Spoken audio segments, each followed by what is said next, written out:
Hi 1950 రెసిపీస్కి స్వాగతం. నేను మీ అమ్మమ్మని.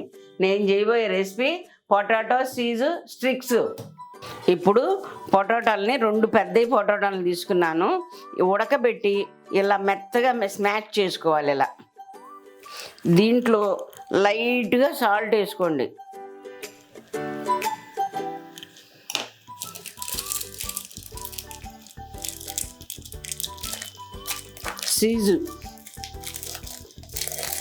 చీజ్లో కూడా సాల్ట్ ఉంటుంది కాబట్టి దీంట్లో మాత్రం మీ సాల్ట్ తగ్గించేసుకోండి.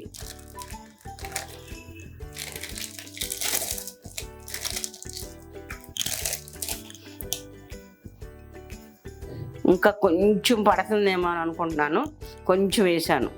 ఇప్పుడు దీన్ని మొత్తం కలిపేసి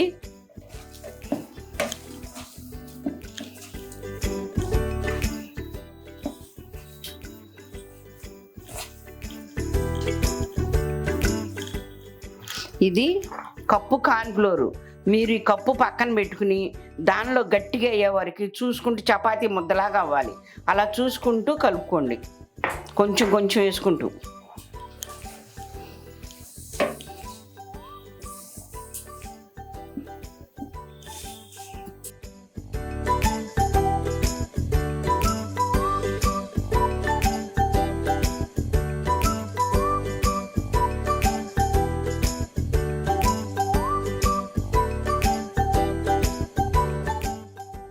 ఇప్పుడు ఈ బంగాళదుంపని కార్న్ఫ్లోర్ అన్నీ వేసుకుని ఇలా చపాతీ ముద్దలా కలుపుకోవాలి.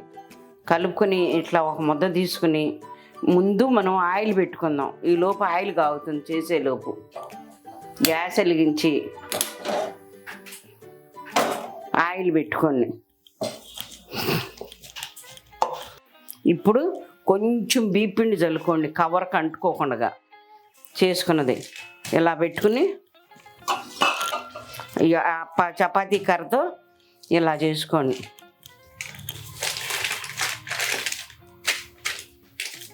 మరీ మందంగా కాదు, మరీ పలచగా కాదు, కొంచెం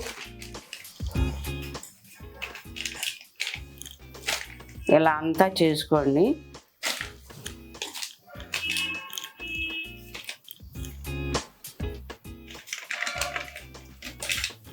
నీ బారుగాను ఈ సైడ్లు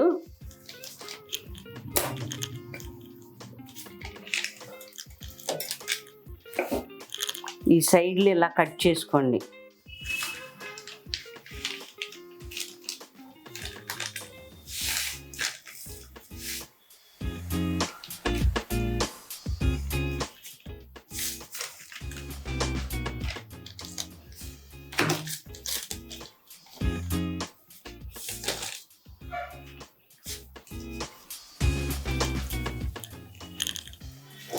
సైడ్లు ఇలా కట్ చేసుకున్నాక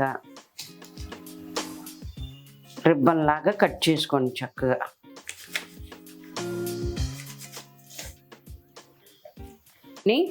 రిబ్బన్ లాగా కట్ చేసుకోండి. ఈ కట్ చేసిన వాటిని చక్కగా ఆయిల్ కాగాక, ఆయిల్ కాగిందామో చూస్తాను. కాగింది ఆయిల్ మాత్రం హైలో పెట్టి మాత్రం కాల్చుకోపోకండి. మీడియంలో పెట్టుకుని వేయించుకోండి వీటిని. లేకపోతే పైనంతా ఎర్రగా అయిపోయి లోపలంతా పచ్చి పచ్చిగా ఉంటుంది.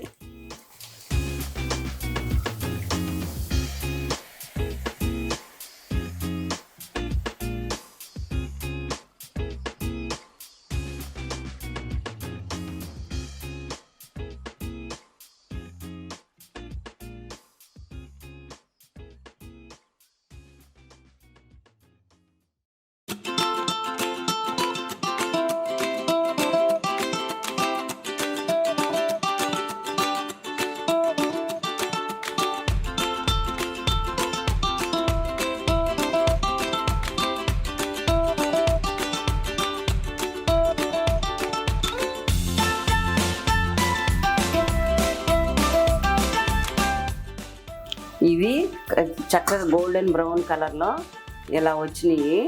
వీటిని తీసేసుకుని పక్కన పెట్టుకుందాం.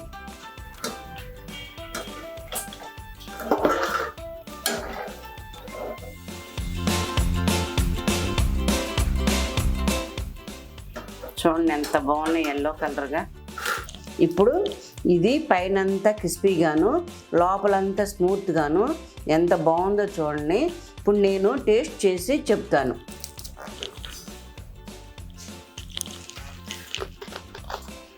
కరకరలాడితే ఎంత బాగుందోను. మీరు కూడా ఇంట్లో చేసుకోండి. చేసుకుని ఈవినింగ్ స్నాక్స్ లాగా 1, 2 తిన్నారనుకోండి, ఆ ప్లేట్ మీరే తినేయాలనిపిస్తుంది, అంత టేస్ట్గా ఉంది. నా వీడియోని మీరు లైక్ చేసి నా ఛానల్ని సబ్స్క్రైబ్ చేయండి.